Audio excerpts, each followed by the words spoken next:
ఏడుకొండల సామి కథ వినరయ్యో రన్న కలియుగ దైవం గాథ వినరయ్యో రక్క వైకుంఠం విడిచి ఏడుకొండలకెక్కిన వెంకటరమణుని లీలలు వినరయ్యో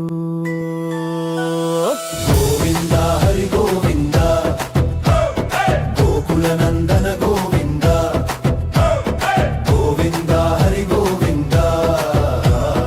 వెంకటరమణ గోవింద 30 కోట్ల దేవతలు మునులంతా కలిసి అయ్యప్పలము ఎవరికని భృగువును పంపించి ముక్కంటి